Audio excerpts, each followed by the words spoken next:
evening and welcome. Tonight we'll be reading this book about Scotland. We'll look at all the pictures inside and read all the little boxes. And oh, that's a gorgeous picture. It's a lot to get through, so let's just dive right in. Oh, very sweet. Let's read this introduction chapter, Scotland Today. And this book came out before Brexit, just a note. O flower of Scotland, when will we see your like again, that fought and died for your wee bit, hill and glen, and stood against him, proud Edward's army, and sent him homeward to think again. Scotland doesn't have an official national anthem, but if it did, those might be the opening lyrics.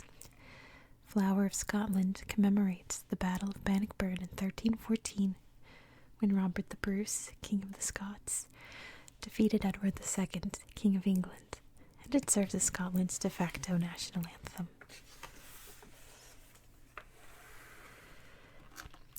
Scotland is a country in the British Isles. It occupies the upper third of the island of Great Britain, while England and Wales take up the rest of the island. As a part of the United Kingdom, which is England, Scotland, Wales, and Northern Ireland, Scotland's actual national anthem was God Save the Queen. Now it's, sadly, God Save the King.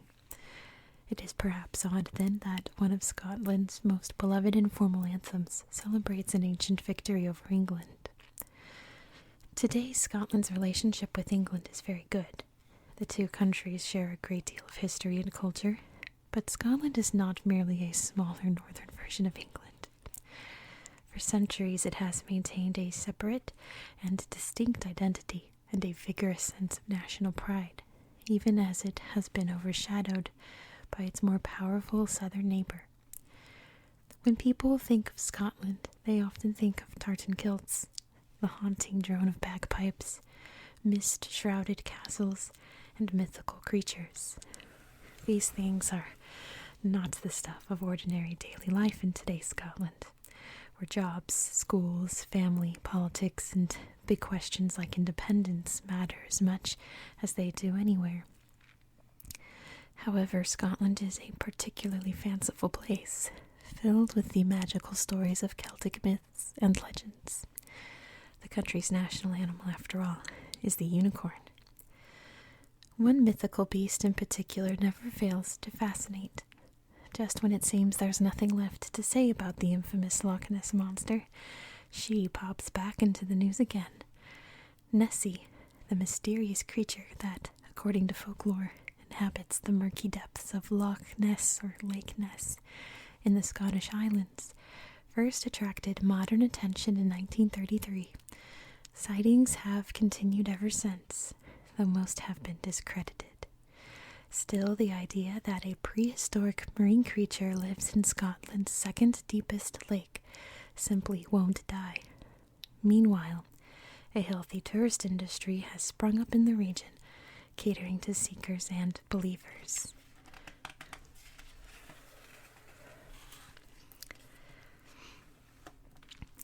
Like so much else in Scotland, the lore of Nessie goes back centuries to ancient times. The Irish monk Saint Columba, who brought Christianity to Scotland in 565 CE, reported seeing a man attacked by a huge water beast in the River Ness, which flows from the loch. Fast forward to 2019, and some scientists from New Zealand have come up with a new theory. The researchers, who were extracting DNA from water samples, suggest Nessie might be some sort of giant eel, not as exciting as a living plesiosaur, but yet another notion to be added to the long list of Loch Ness Monster speculations. While most Scots probably scoff at the mention of Nessie, their love for mythological lore pervades their poetry, music, and art. It can be seen in the whimsy of Robert Burns's poems, in the names of favorite foods like cockaliki, chapataties, clootie dumpling, and rumbledy-thumps, and in the magnificently quirky Edinburgh Festival Fringe, the biggest, craziest arts festival in the world. On the Forth and Clyde Canal, two fantastical equine creatures rear up nearly 100 feet high. Completed in 2013, the sculpture is called the Kelpies, a reference to the mythical shape-shifting water spirits once thought to inhabit the lochs and fairy pools of Scotland. Kelpies usually take the form of a horse, but each possesses the strength and endurance of 10 horses. These stainless steel Kelpies, then, are a fitting tribute to the horses that once pulled barges on the canal, as well as to the strength, perseverance, and imagination of the Scottish people. Not long ago, in 2014, the Scottish people voted on whether to declare independence from the United Kingdom. The referendum upheld the status quo, with a small majority voting to remain united.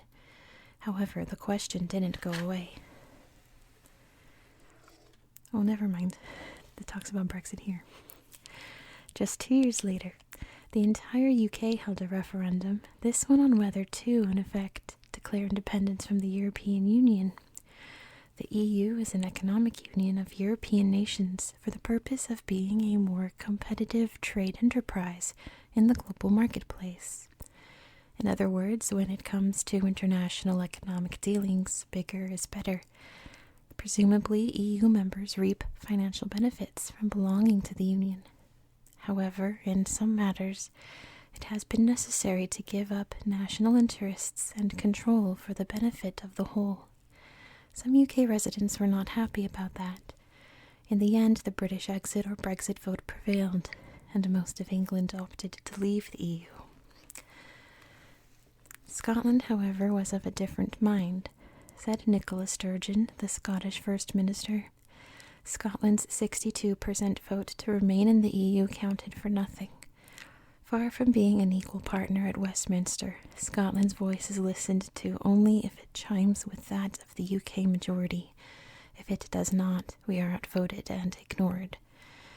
And so the question of independence bubbled up again. In April 2019, Sturgeon proposed holding a second referendum before the end of the Scottish parliamentary session in May 2021. With the pro-independence Scottish National Party in power, it might still take place, but there is no guarantee this time that the UK will be willing to go along with a yes vote should it occur. Scotland may be small, but it is not meek. As Sir Walter Scott famously asked in 1772, "Where is the coward that would not dare to fight for such a land as Scotland?"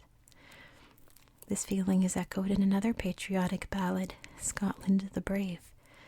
This song, like Flower of Scotland, has been widely used as the national anthem. Land of my high endeavour, land of the shining river, land of my heart forever, Scotland the Brave. I must be thinking of a different book that didn't talk about Brexit, I don't know, but look how gorgeous this is on the Isle of Skye. So beautiful. Let's read about Great Britain and the United Kingdom. Scotland comprises the northern third of the island of Great Britain, which it shares with England and Wales. Great Britain is not a country, but a geographical name for the largest of the British Isles. It's the largest island in Europe and the 9th largest island in the world in terms of area. The name Great Britain came into use nearly 1,000 years ago and was meant to distinguish the island from Britannia Minor, or Lesser Britain, which corresponded to the northwestern part of France, now called Brittany or Bretagne in French. The United Kingdom, meanwhile, is a relatively recent political union of the countries of England, Scotland, Wales, and Northern Ireland. The nation takes up all of Great Britain and the northern 1/6 of the neighbouring island of Ireland. Occasionally the UK is referred to as Great Britain, but technically this is not correct. World Heritage Sites. Since 1975, the United Nations Educational, Scientific and Cultural Organization, or UNESCO, has maintained a list of international landmarks or regions considered to be of outstanding value to the people of the world. Such sites embody the common natural and cultural heritage of humanity and therefore deserve particular protection. The organization works with the host country to establish plans for managing and conserving their sites. UNESCO also reports on sites that are in imminent or potential danger of destruction and can offer emergency funds to try to save the property. The organization is continually assessing new sites for inclusion on the World Heritage List. In order to be selected, a site must be of outstanding universal value and meet at least one of 10 criteria. These required elements include cultural value, that is artistic, religious, or historical significance, and natural value, including exceptional beauty, unusual natural phenomenon, and scientific importance. See, this is 2019. There's been a bunch added since then. So let's see of the sites listed in the United Kingdom. I don't think there's any new ones in Scotland. I know Wales just added one. 5 cultural sites and 1 mixed site are located on Scotland.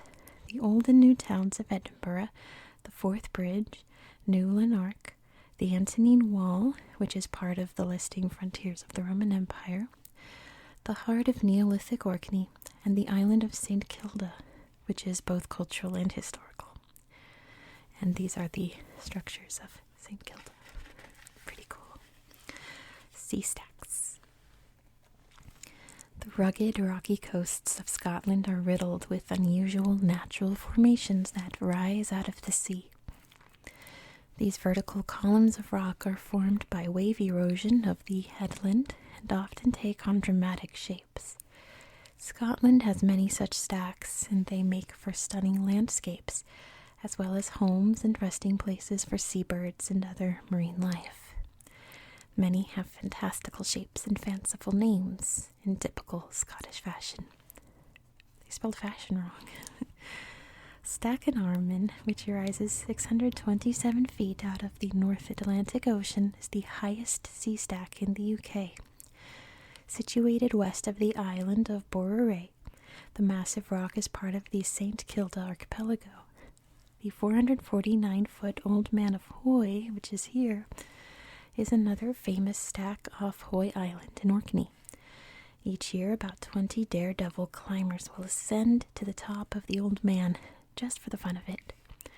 The pointed stacks of Duncansby, rising almost 200 feet at the northernmost tip of Great Britain, resemble giant witches' hats or arrowheads, depending on the view. Neat. This is like a flesh-eating plant, eating a fly. That's pretty neat. Very Scottish. So is this. A majestic stack. And there's the Balmoral Clock Tower in Edinburgh. It's always 3 minutes fast, it says. Up here we can see beautiful, if I can get it in frame, beautiful Glasgow. And this is Dundee. Oh boy, the Callanish standing stones, isn't that remarkable? I love me a good stone circle. Let's see what else we've got. Ooh, Sir William Wallace. Let's start up here. Sir William Wallace is one of Scotland's greatest national heroes. A son of a knight, he fought for freedom from English rule and raised an army of lesser nobles, peasants, and townspeople, all angry at the injustices perpetrated on the Scottish people. Sir William had one successful battle with the English at Stirling Bridge in 1297, taking over Stirling Castle. Upon his return from the battle, Sir William was knighted and named Guardian of Scotland and leader of its armies. The following year, however, his troops were wiped out by the English army at the Battle of Falkirk, and Wallace fled to France. On August 5th, in 1305, he was arrested near Glasgow. Wallace was taken to London, where he was condemned as a traitor to King Edward I, even though he maintained that he had never sworn allegiance to the king. He was hanged, disemboweled, beheaded, and quartered. It's a bit excessive. His mutilated body was put on display and it was said that his quartered remains were subsequently sent to Newcastle, Berwick, Stirling, and Perth. A monument to Wallace built in 1862 stands atop a rock on Abbey Craig, slightly north of Stirling. He's still remembered today as a patriot and national hero.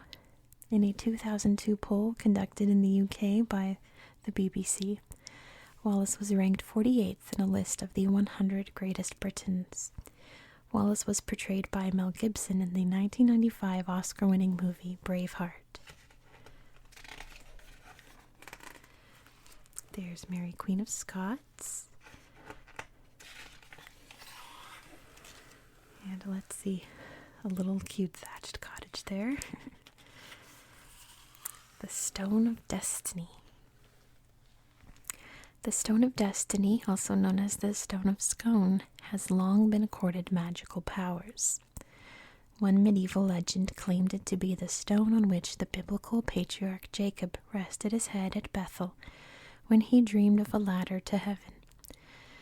A rectangular block of pale yellow sandstone weighing 336 pounds and measuring 26 inches by 16 inches by 11 inches. With a Latin cross, its only decoration, the stone was revered wherever it was taken. It became the coronation seat of the Scottish kings. Edward I of England transferred the stone to Westminster Abbey in London in 1296 and placed it under the coronation throne there so that English monarchs could demonstrate their supremacy over Scotland symbolically. The stone stayed in Westminster Abbey for nearly 700 years. On Christmas morning 1950, the stone was stolen by Scottish nationalists, who took it back to Scotland. 4 months later, it was recovered and restored to Westminster Abbey. In 1996, however, the British government returned the stone to Scotland. Today, it's on display at Edinburgh Castle. Or is it? According to the Westminster Stone theory, monks hid the real stone, fooling the English thieves. According to legend, the real Stone of Destiny is still hidden and will be returned by its guardians when the time is right. They're working on some steel there for an aircraft carrier. Wow.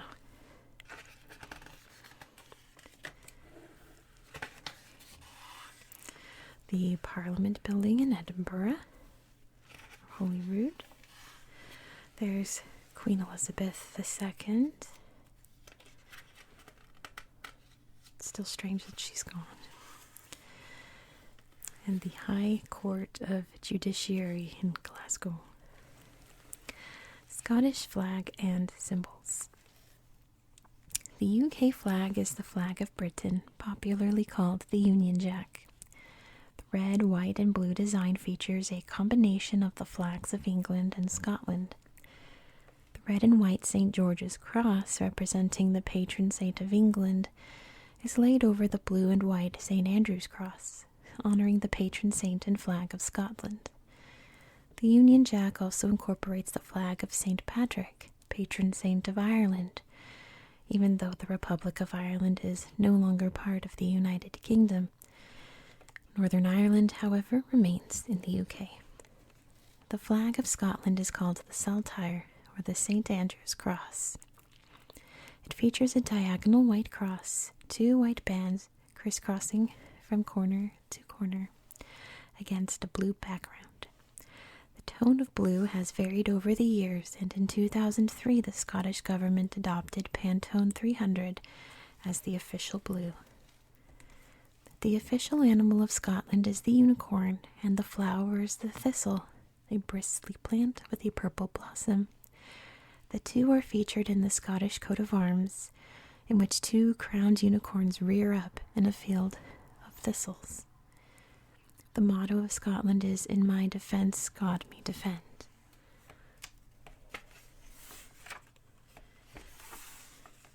There's beautiful Edinburgh Castle.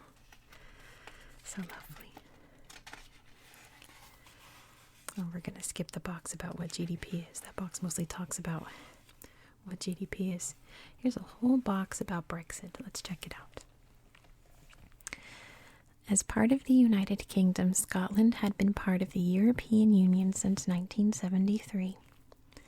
In the 21st century, however, many people in Britain grew dissatisfied with the EU, and for complicated reasons, they began to discuss quitting or exiting the organization, a move that came to be called Brexit. A referendum in 2016 saw the Leave vote win by 51.9%. Some of the factors thought to be behind the majority vote were a desire to beef up British sovereignty and the need to control the influx of immigrants. Many voters felt that EU membership took decision-making away from the British people, and the EU regulatory bodies held dominion over the nation. In addition, they, somewhat erroneously, blamed the heavy influx of immigrants to the UK in recent years on EU policies. The stay voters, meanwhile, pointed to the economic benefits of membership, a common economic market, and the advantages of globalization. In general, the Leave voter was older and less educated, meaning like not university attending person, not dumb, but like usually typically didn't go to university. Younger, more educated voters were more inclined to vote stay. One factor that might have swayed the results is that older voters turned out in greater numbers for the referendum than did younger ones. In Scotland, however, the vote was heavily in favor of remaining in the EU, but the Scottish factor was not enough to influence the overall outcome. Therefore, Scotland was left trying to figure out how Brexit would influence its economy and what, if anything, could be done about it. The SNP, holding a majority in the Scottish government, expected Brexit to impose long-term damage on the Scottish economy, shrinking its GDP by up to 7% and decreasing Scottish exports by 10 to 20%. The resulting economic slowdown would likely increase the unemployment rate to 8%, slashing 100,000 Scottish jobs, and Scottish citizens could see their real disposable income drop by almost 10%. In addition, the SNP predicted other calamities that would affect various sectors of everyday life. Scotland's preferred option was to hold a second referendum, and as of this writing, and today, the situation remains up in the air. Harris Tweed. One of several industries that have been historically associated with Scotland is Harris Tweed. A tweed is a woven woolen textile, and Harris Island in the Outer Hebrides is where this industry got its start in the 19th century. The word tweed derives from twill, a Scots word for twill, which is a certain kind of woven pattern.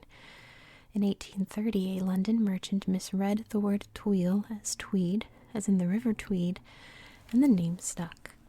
I like that. Harris Tweed is a 100% wool woven fabric used primarily in men's jackets, but also in other clothing and goods, including handbags and shoes. Production of the cloth began as a cottage industry in the Outer Hebrides. The tweed was handmade by fishermen's wives in their homes from the wool of the sheep they reared themselves. The wool was washed, dyed, spun, and walked, or made soft by beating it on a table, by one woman and her family or friends. Over the years, the high quality of the material came to be synonymous with the name Harris Tweed, and the name became protected by Scottish law in 1993. Only true Harris Tweed can be labeled with the Orb trademark, this one, guaranteeing its authenticity. According to an official statement, Harris Tweed has been hand-woven by the islanders at their homes in the Outer Hebrides, finished in the islands of Harris, Lewis, North Uist, Benbecula, South Uist, and Barra, and made from pure virgin wool dyed and spun in the Outer Hebrides. Pretty neat.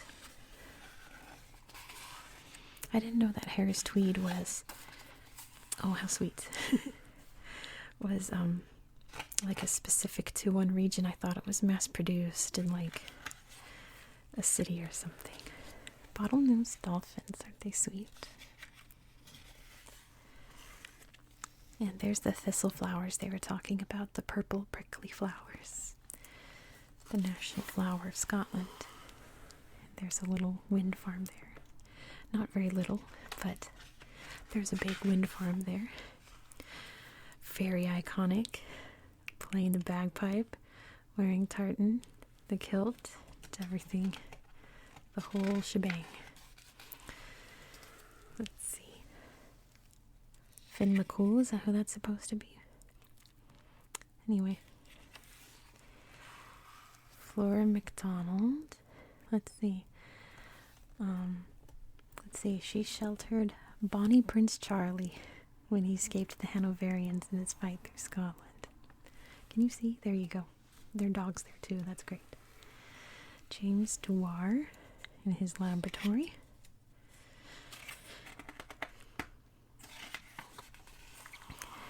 And up close of the kilt pattern there. The tartan, I should say. Some Highland dancing there.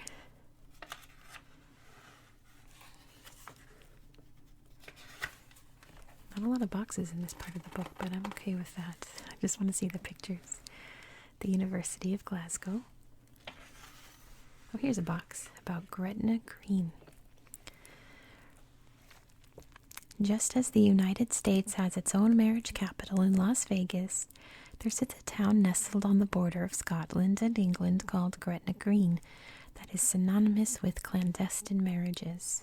In 1754, England passed a law that required all marriages to be recognized by a church and couples under 21 to have parental consent. At that time, Scotland was more liberal, and a marriage used to be considered legal so long as it was declared in front of two witnesses. Thus, it became a custom for young English couples who did not have parental consent to go to Scotland to get married. As Gretna Green is the first village over the Scottish border, many weddings were performed there. Due to the quirks of Scottish law, almost anyone could conduct the marriage ceremony. Most couples were married by the village blacksmith, but other residents also performed a fair share of the services. In 1857, Scottish law was changed to require 21 days residence for marriage, and since 1929, both parties have to be at least 16 years old to be married in Scotland, although no parental consent is needed. In 1977, however, the residential requirement was lifted, and Gretna Green remains a favored marriage location because of its romantic associations. The flourishing marriage industry boosts the economy of this small rural village, with hotels catering to families, pipers waiting to play wedding songs in the registry office, and many photographers taking pictures by the old blacksmith's forge. That's neat. Let's see, a beautiful church up here in the Loch Ness Highlands. It's gorgeous. Something about British churches. They're really lovely. Man, I've got like lip gloss over here in the way. Get out of the way. There we go. Inchcolm Abbey. Looks very worn down, but very hauntingly beautiful. John Knox. Born in 1513 in Haddington in the Lothian region, John Knox was a Roman Catholic priest who was convinced by the Scottish reformer George Wishart to be part of the reformation of the Scottish Church. After the Archbishop of St. Andrews burned Wishart for heresy, the reformers holed up in St. Andrews Castle. In 1547, the governor of Scotland, with the help of the French, stormed the castle and arrested the reformers. Knox was sent to work on a ship as a slave. He was released 19 months later through the intervention of the English. Knox returned to Scotland in 1559 and began to preach. In 1560, the Church of Scotland was established. Schools were built in the lowlands, and the church grew more powerful every year. John Knox died in 1572. There are memorials and statues erected to him all over Scotland. His influence even extends to the architecture of churches.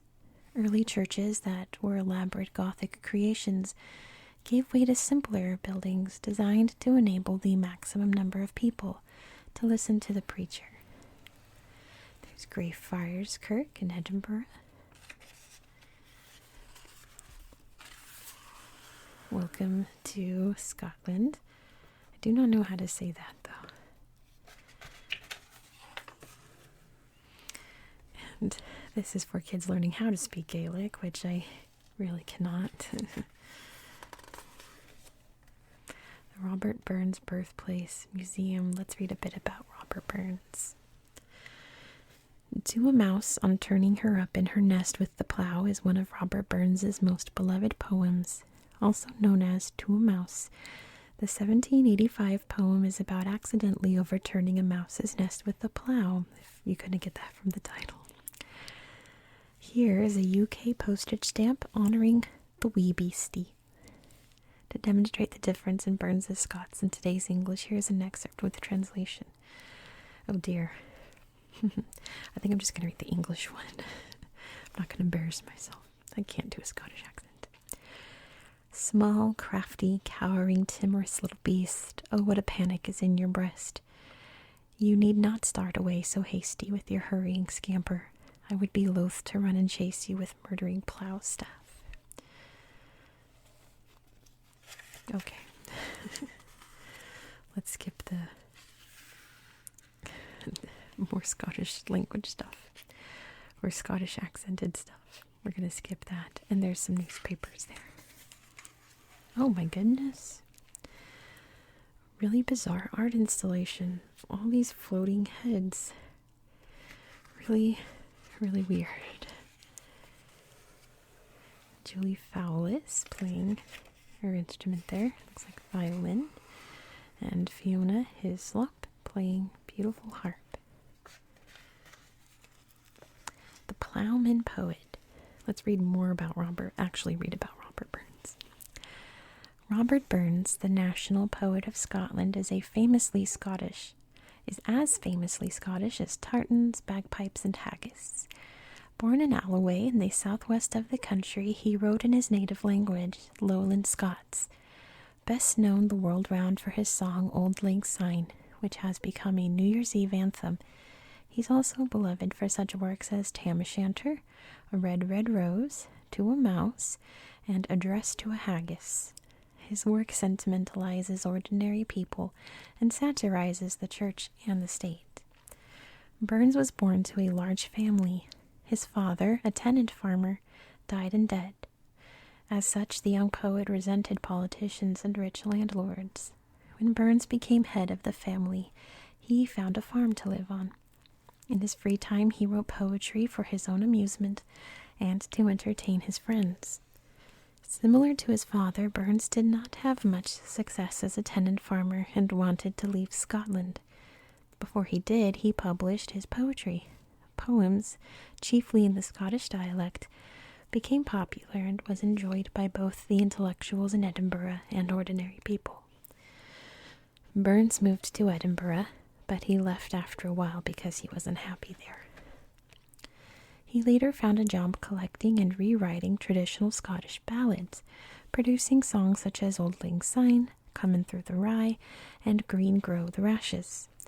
Burns never received any payment for his work, as he saw what he was doing as a way of contributing to his country. He died in Dumfries at age 37 of rheumatic heart disease. Robert Burns's birthday, January 25th, Robbie Burns Day, is celebrated in Scotland, as well as by fans living overseas, with Burns suppers, which feature readings, music, and of course haggis.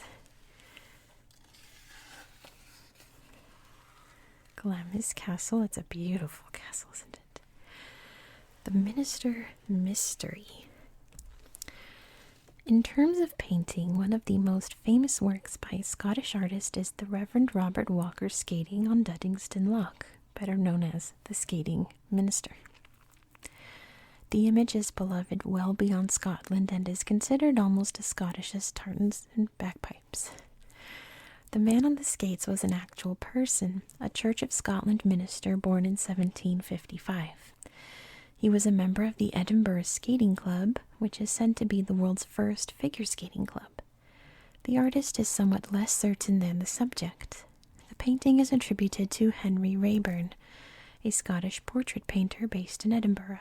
However, in 2005, the Scottish National Portrait Gallery caused quite a hubbub by suggesting the iconic painting might actually have been made by a French artist, Henri-Pierre Denlou. Raeburn fans were flummoxed and furious. Though there is no firm evidence to support either artist, eventually art historians at the gallery were convinced that Raeburn probably did in fact paint the graceful, gliding clergyman. Today the painting hangs at the National Gallery in Edinburgh. Oh boy. In shinty hurling, it says. It looks very Scottish, looks very physical, doesn't it? The Highland Games. In the old days, clans in the Highlands would compete against each other in sporting events and tests of strength. The Highland Games only took their modern form in the 19th century, when Queen Victoria took an interest in Scottish culture and Highlanders were idealized as loyal soldiers. Today the games take place throughout summer at events that resemble festivals, complete with plenty of colorful fanfare. Tossing the caber or caber, I'm not sure, is the most spectacular of the games. A strong man lifts an entire tree trunk with its branches removed, a caber, and runs a required distance with it. At the end of the run, he must throw the caber. The distance the caber travels, grace in running, and accuracy of throw determine the winner of the competition. Another game is putting the stone, similar to the shot put, the Olympic field event, but using a lump of rock. A third event is tossing a 55-pound hammer over a bar. All athletes must compete wearing kilts. Tourism has altered the Highland Games a bit. They are now geared to visitors and include parachute jumps, celebrity appearances, fairs, and exhibitions of dancing and piping. What a dramatic photo over here, playing some rugby. And surfing. I didn't know they had surfing in Scotland. That's funny. It doesn't seem like the kind of water that would be good for surfing. Wow, this is at the Fringe. One of those living statues, really pretty. And let's see, this is Hogmanay. Like a end of the year celebration. And this is Apelia, when they do the traditional Viking boat burning. Let's read about Fringe. The Edinburgh International Festival and Festival Fringe. The most famous of Scotland's modern festivals is the Arts Festival that takes place in Edinburgh in late summer. The Edinburgh International Festival claims to be the largest festival in the world. It first took place in 1947 and was intended to be, and still is, a very highbrow affair, with lots of performances of classical music and opera. However, that first year, 8 theater groups turned up uninvited and performed in church halls around the city. It was this unorganized element of the festival that gave rise to the Edinburgh Festival Fringe, which is one of the main attractions for people at the festival today. Oh, there's a rooster. Oh dear, it's early in the morning, isn't it? The 2 events take place in mid to late August, and since 2015, they have been planned to coincide. Over the years, it kind of adds to the element of Scotland. Over the years, hundreds of famous people have performed there. In some cases, their Edinburgh show is what made them famous. Events range from operas to stand-up comedy, circus shows to street theater. A jazz festival has been added, as well as a television and film festival, and the Edinburgh Military Tattoo also takes place during the festival. About 1/3 of the tickets are bought by local people, the rest are purchased by visitors from around the world. Hotels and other accommodations fill up. Every hall, school, and pub is used. On Festival Sunday, a huge parade takes place in Holyrood Park in Edinburgh with fireworks and a concert in the evening. Food. The Foodie Festival. Now that's my kind of festival. Oh. There's a big ol' haggis there getting cut open. And a traditional breakfast. You got sausage, egg, tomatoes.